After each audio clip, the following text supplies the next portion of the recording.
RRB पीओच्या exam बद्दल थोडंसं confusion झालंय काही लोकांचं की एक्झाम पोस्टपोन होणार आहे का किंवा एक्झाम खरंच लेटर होणार आहे का. तर बघा, जेवढा माझा अनुभव आहे मी असं म्हणतोय की ही एक्झाम मोस्ट प्रोबेबली म्हणजे 99% जी आहे ही 22 आणि 23 नोव्हेंबर रोजीच होणार आहे. त्यामुळे पोस्टपोन होण्याचे चान्सेस मला तरी सध्या अत्यंत कमी वाटतात. सध्या कुठलेही चान्सेस वाटत नाही. त्यामुळे तुम्ही तयार राहा. म्हणूनच हा शेवटचा 5 दिवसांचा स्टडी प्लॅन जो आहे हा तुमच्या समोर घेऊन आलोय. कारण मला असं वाटतं आज म्हणजे रविवार संध्याकाळी किंवा मोस्ट प्रोबेबली सोमवारी डेफिनेटली याची ऍडमिट कार्ड जे ते पब्लिश होऊन जातील.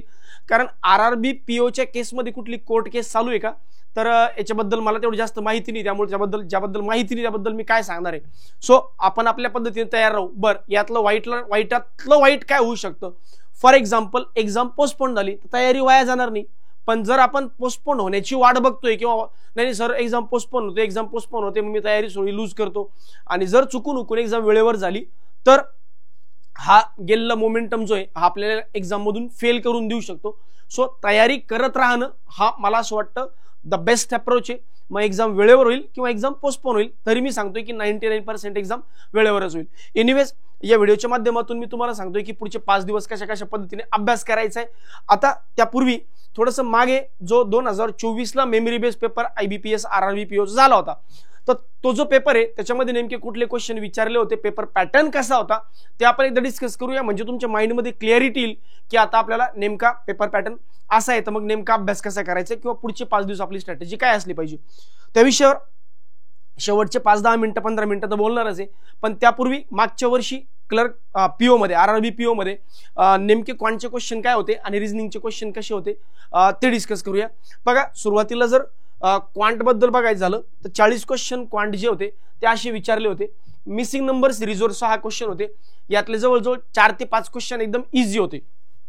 बघा, मी काय म्हणतोय, मिसिंग नंबर सिरीज जे होते यातले 6 क्वेश्चन पैकी 4 ते 5 क्वेश्चन एकदम ओरली होण्यासारखे होते. पेन पेपरची पण गरज नव्हती. एक डबल डिफरन्स वाला क्वेश्चन होता, तो थोडासा टाइम कन्झ्युमिंग होता. डीआय डबल डायग्रामची होती. एक डीआय डबल डायग्राम होता. या डबल डायग्राम मध्ये 1-2 पाय चार्ट होते. आता एका पाय चार्ट मध्ये काय दिलं होतं, स्विगी आणि झोमॅटोची इन्फॉर्मेशन होती टोटल, आणि दुसऱ्या पाय चार्ट मध्ये झोमॅटो बद्दल इन्फॉर्मेशन होती. मग तुम्हाला प्रश्न स्विगीवर विचारतील किंवा झोमॅटोवर विचारतील किंवा दोन्हीवर विचारतील. तर जे नॉर्मली आपण एकदम 65 लेवलचं प्री लेवलचं जे म्हणतो आपण डबल डायग्रामचा डीआय तो होता. त्यानंतर टेबल डीआय होता. याच्यामध्ये काय दिलं होतं, टेबल डीआय मध्ये एक कॉलम होता टोटल सॉंगचा, आणि बाजूला दिले होते टोटल सॉंग आणि टोटल सॉंगचा कल्चरल आणि मॉडर्न सॉंगचा रेशो. For example a company total 65 song release करते. हे टोटल सॉंग आहे, बरोबर. यात मॉडर्न आणि कल्चरचा रेशो जो होता हा 6:7. मग 6 किती, 11, 13ची किती पट आहे, 5 पट, तर येईल 30 आणि येईल 35. असं 3 ABC. पुन्हा एक कॉलम होता, हे कोणाबद्दल तरी होतं, हे 2020 ची माहिती होती आणि 2021 ची फॉर एक्झाम्पल असं होतं. तर कंपॅरेटिव्हली हा डीआय जर तुम्ही सॉल्व्ह केला असता जास्त टाइम जाईल. हा डीआय आणि हे नंबर सिरीज असं कॉम्बिनेशन बसवायला पाहिजे होतं. हा, पुढे आता कमर्शियल एखाद्याचं वीक आहे तर मग त्याने दोन्ही डीआय सॉल्व्ह करावे. एखाद्याचं कमर्शियल चांगलं आहे मग त्याने या डीआय मध्ये वेळ न घातल्यापेक्षा पुढे जावं. हा एक चांगला बेस्ट अप्रोच असतो. बरं, हे 6 क्वेश्चन, त्यानंतर डीआय वर याच्यावर 6 होते, तर 6चा सेट होता. त्यानंतर अप्रॉक्सिमेट कॅल्क्युलेशनवर 6 क्वेश्चन होते. आता अप्रॉक्सिमेट कॅल्क्युलेशनचे क्वेश्चन अगदी ओरली होण्यासारखे होते. म्हणजे जर फिक्स मार्क पाहिजे तुम्ही तर हे 6 मार्क कन्फर्म आहे. या 6 पैकी हे 6, 12 पैकी हे 6, त्यानंतर हे 6, म्हणजे 18 मार्क तुम्हाला. ऑलमोस्ट 18 पैकी मी म्हणेल 14-15 क्वेश्चन मध्ये पेन पेपर सुद्धा वापरायची गरज नव्हती. तर अशा पद्धतीने हे होतं. त्यानंतर 2 मार्काचं एक केसलेट होतं छोटंसं. त्या केसलेट मध्ये काय दिलं होतं, एबीसी दिलं होतं. एबीसी दिलं होतं आणि इथं काही लोक आहेत, टोटल लोक, आणि यांच्यामध्ये बॉईज आणि गर्ल्स बद्दल इन्फॉर्मेशन होती. मग जे आपण म्हणतो, पण त्याच्यावर 2च क्वेश्चन होते. तर मला असं वाटतं केसलेट बसवून क्वेश्चन सॉल्व्ह करणं याच्यापेक्षा वर्थ होतं की तुम्ही कमर्शियलवर जा किंवा मग हा डीआय सॉल्व्ह करा. तर यावेळेस केसलेट सॉल्व्ह करण्यासारखं होतं का, होतं. पण मला असं वाटतं या केसलेटमध्ये कमीत कमी 5 क्वेश्चन, 3-4 तरी क्वेश्चन असायला पाहिजे होते. कारण काय होतं, केसलेट सॉल्व्ह करायला तुम्हाला 1-1.5 मिनिटं लागणार आणि पुन्हा 2-1 मिनिटं तुम्ही 2 क्वेश्चन सॉल्व्ह करायला घेणार. याने काय होतं 3-4 मिनिटं जातील 2 क्वेश्चनसाठी, पण त्या 3-4 मिनिटांमध्ये तुम्ही 5-6 क्वेश्चन सॉल्व्ह करू शकत होतात. म्हणून जर माझं म्हणणं असेल की केस लेटर जर 4-5 क्वेश्चन येत असेल तर केस लेट सोडवा, पण जर केस लेटर 1-2 क्वेश्चन येत असतील तर केस लेट सोडवण्यात लागी लॉजिक नाहीये, म्हणजे त्या टाइम वेस्ट करण्यात काही लॉजिक नाहीये. बरं, त्यानंतर कमर्शियल मॅथ्सवर प्रत्येक टॉपिकवर एक क्वेश्चन होता.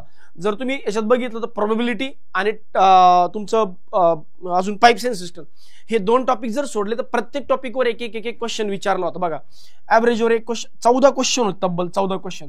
एक क्वेश्चन ऍव्हरेजवर, टाइम स्पीड डिस्टन्सवर एक, ट्रेनवर एक, मिक्सचर ॲनिगेशनवर एक, एजेसवर एक, बोट अँड स्ट्रीमवर एक, प्रॉफिट अँड लॉसवर एक, पर्सेंटेजवर 2 क्वेश्चन होते. एक नॉर्मल क्वेश्चन होता, समथिंग पर्सेंट ऑफ एक्स बरोबर something percent of Y plus equal to something percent of X plus Y आणि एक्स वायचा रेशो काहीतरी समथिंग असं विचारलं होतं. त्यानंतर मेन्शुरेशनवर मला वाटतं याच्यावर रेक्टँगल आणि स्क्वेअरवर क्वेश्चन होता, मिक्स क्वेश्चन होता.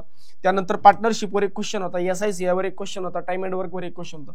तो ऑलमोस्ट प्रत्येक टॉपिकवर क्वेश्चन विचारल्या गेले होते. प्रोबॅबिलिटीवर नव्हता आणि पाईप्स अँड सिस्टमवर नव्हता, बाकी सगळ्या टॉपिकवर इच अँड एव्हरी टॉपिकवर क्वेश्चन होते. मग जर या परीक्षेमध्ये मी असतो, सपोज मी जर ही स्वतः परीक्षा दिली असती, मी काय केलं असतं, इथून 6 अटेम्प्ट केले असते, हे 6 अटेम्प्ट केले असते, हे 6 अटेम्प्ट केले असते. कारण प्रॉब्लेम असं आहे की टाइम आपल्याला 20 मिनिटांचा वेळ आहे, 20 मिनिटांचा वेळ. त्यानंतर हे 6 अटेम्प्ट केले असते, म्हणजे ऑलमोस्ट इथून 6 24 झाले असते. त्यातल्या त्यात समजा मला असं वाटतंय की प्रत्येक सेटमध्ये एखादा क्वेश्चन लेंदी आहे, मग मी काय केलं असतं, 24च्या ऐवजी इथलं टार्गेट मी 24 पैकी 20 अटेम्प्ट केले असते. म्हणजे समजा मला जाणवतंय की DI मध्ये एक क्वेश्चन खूप लेंदी आहे, तो घुमून फिरून विचारलाय, तर मी तो क्वेश्चन अटेम्प्ट नसतं केला. मी काय केलं असतं, एखादा क्वेश्चन स्किप, डायग्राम बसून पण एखादा क्वेश्चन स्किप. का? त्याने काय होतं, टाइम कन्झ्युमिंग जास्त असतं ते क्वेश्चन. मग त्याच्याऐवजी जर मी इकडं टाइम दिला तर जास्त अटेम्प्ट होईल. बरं, मग इकडून 20. आता हे 20 क्वेश्चनचं टार्गेट माझं किती, मॅक्सिमम 15 मिनिटामध्ये. 15 मिनिटाच्या आतच झालं असतं. मी म्हणतोय 12-13 मिनिटाचा खेळ होता, पण बिईंग स्टुडंट 15 मिनिटामध्ये. आणि मग 5 मिनिटं मी इकडे दिले असते. या 5 मिनिटात 5 क्वेश्चन जरी झाले तर हे बघा, हे 20 आणि हे 5 25 प्लस अटेम्प्ट जे हे मिनिमम होण्यासारखे होते 20 मिनिटामध्ये. मिनिमम 25 म्हणतोय मी. आता मी हे पण तुम्हाला सांगतो की पोरं 35 अटेम्प्ट करून येतात, पण मिनिमम एखादा एकदम नवीन विद्यार्थी आहे तो 25, थोडा ऍव्हरेज विद्यार्थी आहे 30, एकदम प्रो आहे, अल्ट्रा मॅक्स प्रो, तर मग तो 35 पण करून आला असता. बरोबर. त्यामुळं या पद्धतीने 25 प्लस अटेम्प्ट जो आहे हा मिनिमम होण्यासारखा होता. कारण बघा, RRBPOचा कट ऑफ मागच्या वर्षीचा जो तो, जर तुम्ही क्वांटमध्ये 25 मार्क घेताय आणि रिझनिंग मध्ये 30 मार्क घेताय, तुम्ही RRBPO आरामात प्री क्वालिफाय होऊन जाताय. कारण रिझनिंग सब्जेक्टही सोपा आहे आणि टाइम पण तिकडं 25 मिनिटांचा आहे, तर तिकडं 30-35 मार्क मिळून काय फार मोठी गोष्ट नाही. म्हणून ते एक मोठी एक 50-60 पर्यंत जाण्याचं आपलं जे टार्गेट आहे 55-60 पर्यंत, ते अचीव्ह करायचं असेल तर मिनिमम 25 मार्क तुम्हाला इथून घ्यावे लागतील, मागच्या वेळेसचा पेपर असेल तर. आता यावेळेसचा पेपर मे बी इझी असू शकतो, डिफिकल्ट असू शकतो, असाच असू शकतो, पण ऍटलिस्ट हे टार्गेट आपलं असलं पाहिजे. हे जर रिझनिंगच्या बाबतीत घ्यायचं तर बघा, रिझनिंगच्या बाबतीत काय होतं, लिनियर सिटिंग अरेंजमेंट होतं. 14 लोक होते, 7 लोक नॉर्थला पाहायचे, 7 लोक साऊथला बघायचे, 7 लोक नॉर्थला, 7 लोक साऊथला. याच्यावर 5 क्वेश्चन विचारले होते. इनइक्वॅलिटीवर 3च क्वेश्चन होते. त्यानंतर एक नंबर दिला होता 7, 8, 1, 5, 4, 9, त्यानंतर 9, 6 अशा टाईपचा एक नंबर आहे. याच्यामध्ये नंबरच्या पेअर शोधायच्या होत्या. जसं 7 नंतर 8 येतो, तर हे जे पेअरिंग वाला जो पार्ट आहे त्याच्यावर एक क्वेश्चन होता. त्यानंतर ब्लड रिलेशन होतं, एक छोटासा पॅरेग्राफ होता आणि त्या पॅरेग्राफच्या आधारावर 3 क्वेश्चन होते. तर ब्लड रिलेशन होतं 3 क्वेश्चन. त्यानंतर फ्लोअर बेस पझल होतं. आता फ्लोअर बेस पझल मध्ये काय होतं बघा, फ्लोअर बेस पझल मध्ये 5 फ्लोअर दिलेले होते, 5 फ्लोअर. त्या 5 फ्लोअरवर आणि 5 स्टोरेजची बिल्डिंग आहे, म्हणजे 5 फ्लोअरची बिल्डिंग आहे आणि एका फ्लोअरवर 2 फ्लॅट आहे, एका फ्लोअरवर 2 फ्लॅट आहे. मग त्या प्रत्येक फ्लॅटमध्ये एकूण एक लोक राहतो, म्हणजे असे एकूण 10 पर्सन 5 प्रश्न याच्यावर होते. 10 पर्सन 5 फ्लोअरवर राहतात, म्हणजे एका फ्लोअरवर 2 लोक इन द सेन्स 2 फ्लॅट एक पर फ्लोअर, या पद्धतीने. त्यानंतर मिनिंगफुलचा क्वेश्चन होता. ऑफकोर्स हा क्वेश्चन बरेचदा सोडवत नाही तुम्ही, कारण की चुका होण्याची शक्यता जास्त असते. चायनीज कोडिंगवर 5 क्वेश्चन होते. सिलोइझमवर 5 क्वेश्चन होते, ओनली फ्यूवाले जास्त होते. मंथ आणि डे बेस पझल होतं. आता मंथ जानेवारी, फेब्रुवारी, मार्च, एप्रिल, मे, जून असे मला वाटतं 8 की 9 लोक होते आणि त्यात डे होते. तर मला असं वाटतं हा क्वेश्चन सॉल्व्ह करण्यासारखा नव्हता, कारण यात टाइम जास्त जातो. बरं, त्यानंतर रँकिंग अरेंजमेंटवर 3 क्वेश्चन होते आणि सिटिंग अरेंजमेंट लिनियर. 7 लोक होते जे नॉर्थला पाहत आहे आणि ते त्यांचं काय म्हणतात त्याला, फ्रूट कोणते कोणते आवडतात या पद्धतीने दिलं होतं. तर याच्याऐवजी हा क्वेश्चन सॉल्व्ह करण्यासारखा होता. म्हणजे जर तुम्ही बघितलं तर सपोज मी एखादा ऍव्हरेज विद्यार्थी आहे, तर ऍव्हरेज विद्यार्थ्याने जर एखादा 2 सिटिंग अरेंजमेंट किंवा पझल जरी सोडून दिले, फॉर एक्झाम्पल हे आणि हे, तर उरलेले 30 अटेम्प्ट आरामात होण्यासारखे होते. म्हणून मी म्हणलं की ते 25 आणि 30 35 55. किंवा जर तुम्ही थोडेसे प्रो आहात, प्रो पण नाही म्हणणार मी तुम्हाला, अल्ट्रा मॅक्स प्रो नको, मी म्हणतोय अल्ट्रा मॅक्स प्रो पण नाही, तरी तुम्ही 5 अटेम्प्ट घेऊ शकत होते, कारण 25 मिनिटांचा वेळ आहे, 25 मिनिटांमध्ये खूप काही होऊ शकतं. तर अशा पद्धतीने एक 35 ते 35 मिनिमम अटेम्प्ट जे हे रिझनिंग मध्ये होण्यासारखे होते. आणि हा होता रिझनिंगचा पेपर पॅटर्न. आता रिझनिंग मध्ये कसं आहे की 25 मिनिटं असतात, 25 मिनिटांमध्ये नंबर ऑफ अटेम्प्ट पण करता येतात आणि वरून तो सब्जेक्ट पण सोपा आहे. मग काय म्हणतो त्याला आपण, सोने पे सुहागा, की रिझनिंग सब्जेक्ट सोपा आणि नंबर ऑफ टाइम पण जास्त, मिनिट पण जास्त. तर ते त्या गोष्टी जुळून येतात. 30-35 अटेम्प्ट मिनिमम होण्यासारखे आहेत. तर अशा पद्धतीचा हा होता मागच्या वर्षी 2024चा पेपर पॅटर्न. आता 2025चा पेपर पॅटर्न कसा असेल, यावर्षी स्ट्रॅटेजी काय असली पाहिजे, पुढच्या 5 दिवसात मी काय अभ्यास करू, याबद्दल आपण डिस्कशन डेफिनेटली करूच लगेचच्या लगेच.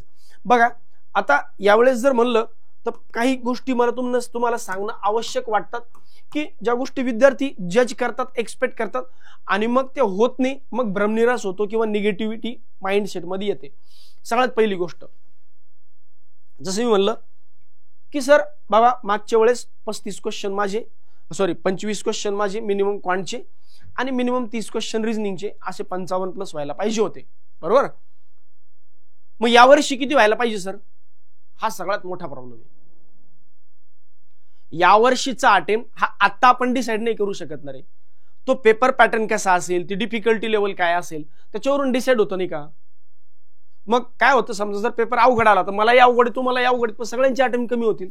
जर पेपर सोपा आला, तुम्हालाही सोपा आहे, मलाही सोपा आहे, मग सगळ्यांचे अटेम्प्ट वाढतील.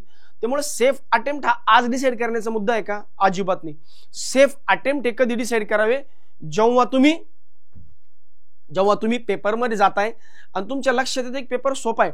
बघा मुळात असं आहे की फार लोकांच्या मनात हा प्रॉब्लेम आहे की अटेम्प्ट किती असावे. बघा अटेम्प्ट ही करण्याची गोष्ट ती ऑटोमॅटिक होतात. तुम्ही जर घरून डिसाईड केले की मी 40 पैकी 40 करून येईल आणि पेपर तिथं बेकारची कार अवघड आला, तुम्ही काय करणार. म्हणून अटेम्प्ट ही त्या वेळेस करण्याची गोष्ट आहे ती, म्हणजे ते ऑटोमॅटिक होणार आहेत ऍक्च्युअल एक्झाम मध्ये. लक्षात घ्या, तुम्ही इथून डिसाईड करून नाही जाऊ शकत. कधी कधी असं होतं रिझनिंग अवघड येतून क्वांटस सोपं येतं. तर मुलांच्या मनात काय असतं बघा, पहिल्यांदा काय होतं, पोरं काय करतात, रिझनिंग समजा पहिल्यांदा रिझनिंग सब्जेक्ट आला, मग पोरं काय करतात, रिझनिंग करायला घेतात.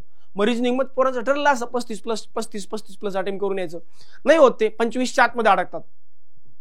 त्यांना वाटतं बापरे पेपर लय अवघड येतात. आता तर आता पहिलेच रिझनिंग सोपं होतं, त्यात मला अवघड गेलं किंवा रिझनिंग अवघड आलं, मग क्वांटेजपेक्षा बेकार असेल. आता ऍक्च्युअली काय होतं, IBPS ला चाबर आहे. IBPS तुमच्या मानसिकतेसोबत खेळतं. IBPS काय करणार, क्वांट सोपं करून देणार. आता काय होतं, पहिले तुम्ही रिझनिंग मध्ये गेलेला असतात, जे तुम्हाला जमतं ते जमलेलं नसतं, मग तुम्ही क्वांटच्या सेक्शन मध्ये गेलात की बापा क्वांट येतं सोपं, पण तुमच्या मनात तो माइंडसेट निगेटिव्ह झालेला असतो ना. मग तुम्हाला वाटतं अरे क्वांट एवढं सोपं कसं काय, माझं काहीतरी चुकतं वाटतं. किंवा तुम्ही ऍक्सेप्टच नाही करत की क्वांट सोपं आलंय.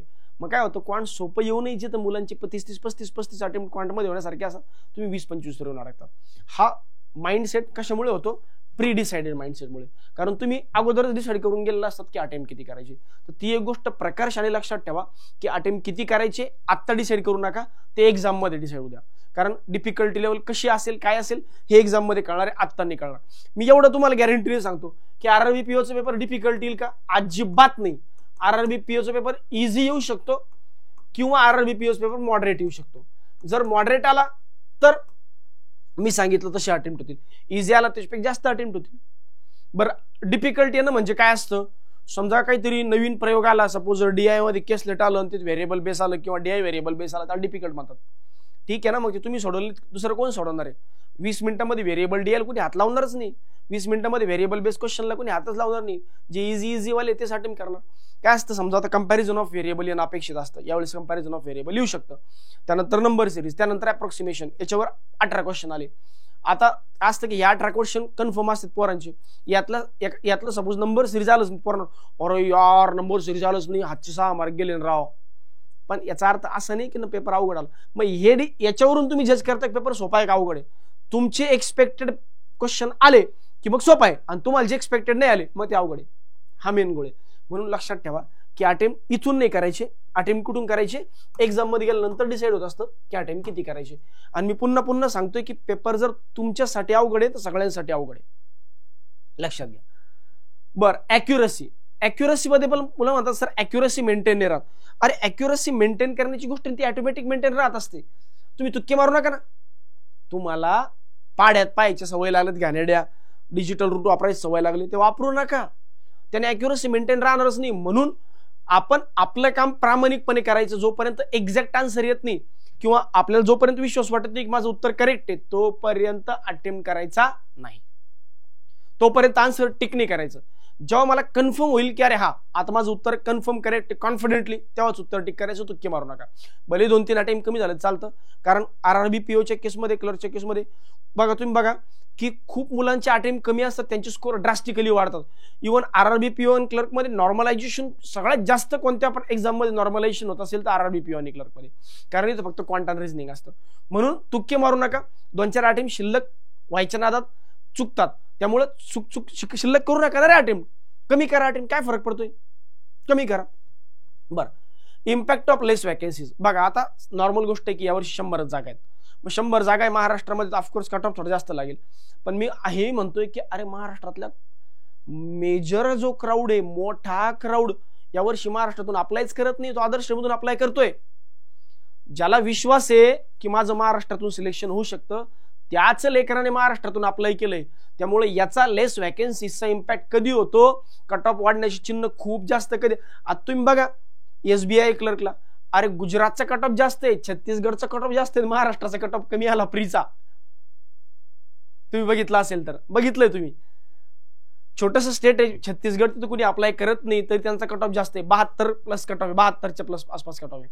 गुजरातचा कट ऑफ आपल्यापेक्षा खूप जास्त आहे. त्याच्यामागचं रिझन असं आहे की पोरं आता महाराष्ट्राच्या बाहेर जायला लागले, तिथले कट ऑफ वाढतात, महाराष्ट्राचे कट ऑफ खाली आले. त्याच्यामुळे इम्पॅक्ट ऑफ वॅकन्सीज थोडाफार प्रमाणात होतो. पण मी हे पण सांगतो की आता महाराष्ट्रातल्याही मुलांची मानसिकता बदलली, अदर स्टेटमध्ये तुम्ही अप्लाय करताय, त्यामुळं महाराष्ट्राचा कट ऑफ खूप असं लगे 80 पैकी 60 आणि 65 जाईल, 65 आणि 70 जाईल का, अजिबात नाही जात, टेन्शन घेऊ नका. हे बरेचदा असं होतं, मी आता या विषयावर बोललो की मुलं काय करतात, पेपर पॅटर्न प्रेडिक्ट करून जातात की क्वांटमध्ये येणार आहे, रिझनिंग मध्ये येणार आहे, इंग्लिशमध्ये येणार आहे. तसं अज्युम करून जाऊ नका प्लीज. काय होतं, असं अझम्पशन चुकलं की एक्झाम मध्ये भ्रमनिरास होतो आणि एक्सपेक्टेड अटेम्प्ट पेक्षा 5-10 अटेम्प्ट हा कमी होऊन जातो. आणि जसा अटेम्प्ट कमी झाला तर 2-4 मार्क कमी पडणार, 2-4 मार्क कमी पडले, हा खेळ 2-3 मार्कांचा असतो. त्यामुळे काय होतं, काही अज्युम नका करून जाऊ.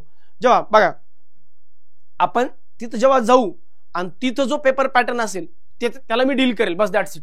या मानसिकतेचं आपण असलो पाहिजे. काय होतं, बरेचदा मुलं काय करतात की अरे DI येणार आहे, 3 किंवा 2 किंवा 3 DI येतील, कमर्शियल मॅथ्स येईल, कंपॅरिझन ऑफ व्हेरिएबल येईल, त्यानंतर सेटिंग आपलं हे येईल, काय म्हणतात त्याला, नंबर सिरीज येईल, अप्रॉक्सिमेशन येईल. आता काय होतं, अचानक अप्रॉक्सिमेशन येतच नाही, पोरांना वाटतं बापरे मग पेपर अवघड आला. मग त्याच्याऐवजी काय येतं, कमर्शियल जास्त येतं. आता कमर्शियल जास्त आलं म्हणजे कमर्शियलची क्वेश्चन इझी, मग समजून घ्या. मग तुमचं काम काय, कमर्शियल सोडवायचं, कारण इझी आहे. पण पोरं काय करतात, मग DI वर खटपट करतात, मग ते DI मुद्दा म्हणून अवघड टाकतात. आता समजा अप्रॉक्सिमेशन आलं नाही, DI अवघड आलं, वाटलं पेपर अवघड आहे, तर हा प्रॉब्लेम आहे. त्यामुळे एक्झाम मध्ये एक्सपेक्ट नका करू की हे येणार आहे ते येणार आहे. तुमच्या सिलेबसच्या बाहेर काहीच येणार नाही याची माझी गॅरंटी आहे.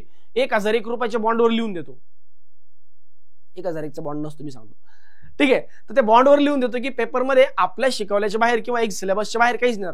पण पेपर पॅटर्न थोडाफार मागे पुढे होऊ शकतो, डोंट वरी अबाउट इट. काही टेन्शन घेण्यासारखी गोष्ट नाही आहे. अभ्यासक्रमाच्या बाहेर तर नाही येणार ना. बरं, मग माझे अटेम्प्ट कमी झाले, दुसऱ्याचे कमी होतील, माझे वाढले, दुसऱ्याचे वाढतील, ही गोष्ट लक्षात ठेवा. त्यामुळे एक्सपेक्टेड पेपर पॅटर्न काय असेल याच्याबद्दल मी मुद्दा म्हणून लिहिला नाही. तेच reason why question selection matters. हा सगळ्यात मोठा खेळ आहे. बघा सांगतो मी काय होतं. A नावाचा विद्यार्थी, B नावाचा विद्यार्थी. A नावाच्या विद्यार्थ्याला पहिलं DI आलं, डबल डायग्राम. सगळ्यांचा पेपर पॅटर्न सेम जरी असला तरी क्वेश्चन मध्ये शफलिंग असतं.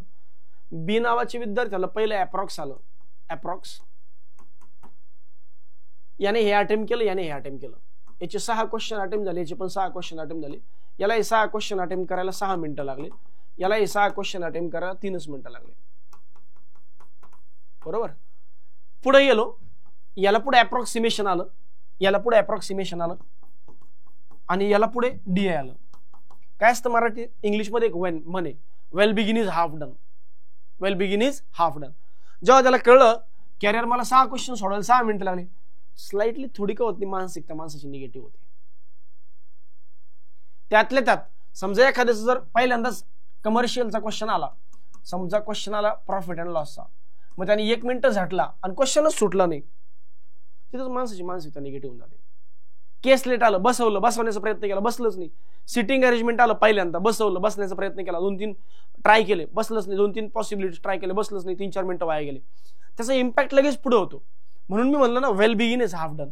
हा काय करतो माहितीये का, हार्डपुटचा डी आहे ना, मी तुम्हाला गॅरंटीने सांगतो 5 मिनिटातच सोडवेल. हा अप्रॉक्सिमेशनला क्वेश्चनला पण 4 मिनिटं लावल. मग याने काय केलं, 12 क्वेश्चनला 10 मिनिटं लावले. याने 12 क्वेश्चन हे 3 आणि 5 8च मिनिटात संपवले. का? कारण याची सुरुवातच एवढी पॉझिटिव्हली झाली ना, की तो विचार करतोय अरे यार आता माझा कॉन्फिडन्स एकदम पीकलाय. हा घोळ असतो. आणि मी अगोदरच सांगितलं 2-2, 4-4 मार्कांचा घोळ असतो रे. 2-2, 4-4 अटेम्प्टचा घोळ असतो.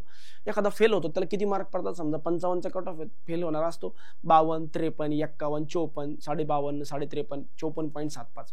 आणि पास होणाऱ्याला किती मार्क असतात, 56, 57, 58, 55, 55, असा खेळ आहे सगळा 2-4 मार्कांचा. म्हणून क्वेश्चन सिलेक्शन खूप मॅटर करतं. मग सर क्वेश्चन सिलेक्शन नेमकं कसं केलं पाहिजे?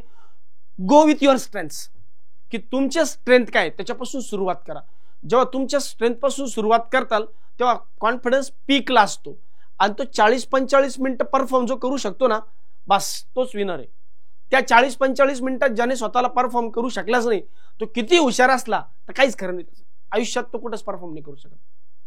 म्हणून लक्षात घ्या की ते 40-45 मिनिटं परफॉर्म करायचं असेल तर खूप गोष्टी सोडून द्याव्या लागतील.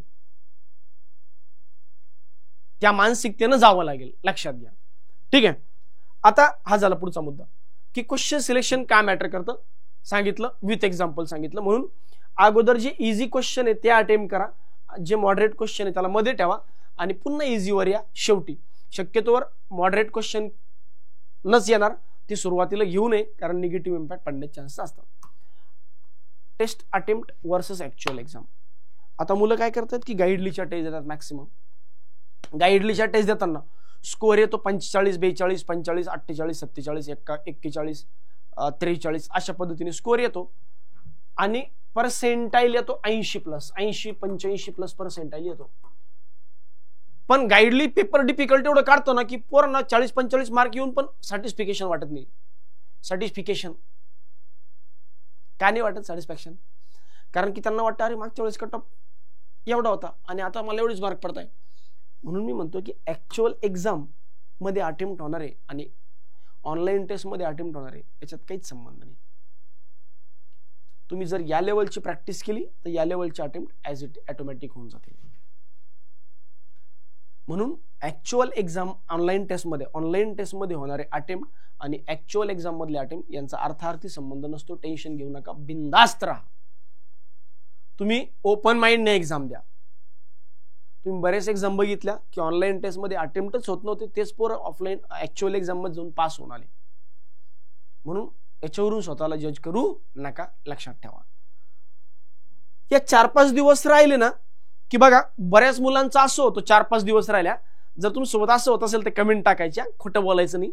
हे मी चांगलं ओळख तुमच्या मनाला. हे 4-5 दिवस राहिले ना की पहिले खूप चांगला स्कोअर यायचा, आता ऑटोमॅटिक डाऊन व्हायला लागतो. खरं असेल तर कमेंट टाकायची, हो माझ्यासोबत असं होतंय. बरोबर? जर हे सत्य असेल तर सेशनला लाईक तुम्ही करणार आणि कमेंट टाकणार याची मला गॅरंटी. शेवटचे 4-5 दिवस राहिले की येणारं पण असं वाटतं अरे यार मला काहीच येत नाही, अरे यार माझ्या टेस्टचे अटेम्प्टच कमी होऊन चालले. पहिले माझे चांगले अटेम्प्ट व्हायचे, 4-5 दिवस आता मी टेस्ट देतो, फार भीती वाटते. हा सगळा खेळ आहे परफॉर्मन्सचा. कारण की तुमची मानसिकता निगेटिव्ह झाली. टाइम बदलला नाही, परिस्थिती बदलली नाही, तुम्ही बदलले नाहीत, सगळं सेम आहे. पण तुमची मानसिकता बदलली, कारण तुमच्या एक्झामचं प्रेशर तुम्ही डोक्यावर घेऊन फिरताय आता. आणि या एक्झामच्या प्रेशरमुळे हा प्रॉब्लेम होतोय. ऑनलाईन टेस्टमध्ये जर तुम्ही मला समोर माझ्या बसा, ऑनलाईन टेस्ट द्यायला लावा, मी 35 पैकी 35 अटेम्प्ट करेल, हार्डली 15-16. मी क्लासरूम मध्ये टेस्ट देतो. क्लासरूम मध्ये टेस्ट दिलं की 15-16 मिनिटात 35 अटेम्प्ट होता, ऑल करेक्ट येतात. ऑनलाईन युट्यूबला लाईव्ह टेस्ट चालली की तेच 35 अटेम्प्ट होत नाही 20 मिनिटांमध्ये. कारण तो मुलांचं प्रेशर असतो की एवढे पोरं आपल्याला पाहता बाबा अपमान व्हायचा चिका. तर हे नॅचरल आहे रे. हे अगदी नॅचरल आहे. पण तेच मी एक्झाम मध्ये गेलो तर मी 15 मिनिटातच 35 अटेंड करतो, कारण मी तिथे एकटा आहे ना, मला काही प्रेशर नाही तिथं जिंदगीत. म्हणून ते प्रेशर जे हे 4 चौघात येणं स्वाभाविक आहे, पण ते एक्झाम मध्ये घेऊन जायचं नाही. त्यासाठी पुढचे 4-5 दिवस जास्त प्रायोगिक तत्वावर जाऊ नका, लय प्रयोग प्रयोग प्रयोग प्रयोग करू नका. नॅचरल राहा, नॉर्मल जसं तुम्ही जगता तसं जागा. एक्झामचं प्रेशर घेऊन फिरू नका. क्लिअर? सगळ्यात शेवटचा मुद्दा आहे इम्पॅक्ट ऑफ सराउंडिंग्स. तुमच्या आजूबाजू जे वातावरण आहे याचा खूप इम्पॅक्ट जो आहे हा आपल्या परफॉर्मन्सवर पडत असतो. म्हणून चांगल्या लोकांसोबत राहा, मी नेहमी सांगतो की गरुडासारखं उंच उडायचं असेल ना तर कावळ्यांची संगत सोडावी लागते. कारण जर तुमची स्वप्न मोठी असेल तर अशाच लोकांची संगत तुमची असावी जे तुमच्या स्वप्नांसोबत त्यांचे विचार मॅच करतात. म्हणून एक गोष्ट लक्षात ठेवा की जर तुम्हाला मोठं व्हायचं असेल तर तुमच्या आजूबाजू जे निगेटिव्ह लोक बोलतात ना त्यांची संगत सोडावं लागतील. भले तुमचा मित्र असेल, भाऊ असेल, काका असेल, वडील असतील, थोडं त्यांना अवॉइड करावं लागेल टेम्पररी फेजसाठी. थोडं त्यांच्यापासून दूर व्हावं लागेल. बाबा मी तुम्हाला चांगल्या पद्धतीने मित्र मानतो, पण अभ्यासाच्या मुद्द्यावर तुम्ही मला बोलू नका. त्यामुळं लक्षात ठेवा ही गोष्ट खूप मॅटर करते. आपल्या आजूबाजूचं वातावरण, तुमच्या आजूबाजूला माझ्यासारखे पॉझिटिव्ह बोलणारे लोक असतील ना, वातावरण ऑटोमॅटिक पॉझिटिव्ह होतं. आणि तुमच्या आजूबाजूला निगेटिव्ह बोलणारे लोक असतील ना, अरे यार ते मागच्या वर्षी कट ऑफ असंच लागला होता, अरे यार RRBPO पोस्टपोनच होऊ शकते, अरे यार जर पोस्टपोन झाली तर मग किती प्रॉब्लेम आहे, अरे यार माझी SBI क्लर्कची 80 एक्झाम आणि RRBPO मागे पुढे आली, मला दुसऱ्या स्टेटमध्ये जायचंय. लोकांना सोल्युशन काढणारे असले पाहिजे तुमच्याकडे. अरे ठीक आहे यार, आज रात्री एक्झाम देतो SBI क्लर्कची, रात्रीच बसतो, सकाळी एक्झाम दिली की रात्रीच बसतो, सकाळी पुन्हा जयपूरला जाऊन एक्झाम देतो.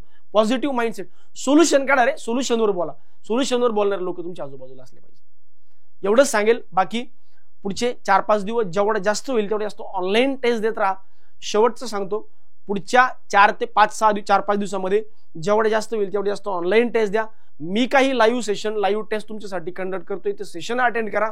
पॉझिटिव्ह लोकांच्या सराउंडिंग्स मध्ये राहा, निवांत राहा. बाकी परीक्षेसाठी तुम्हाला पुन्हा एकदा खूप खूप शुभेच्छा आणि अभ्यासासाठी त्यापेक्षा दुप्पट शुभेच्छा. धन्यवाद.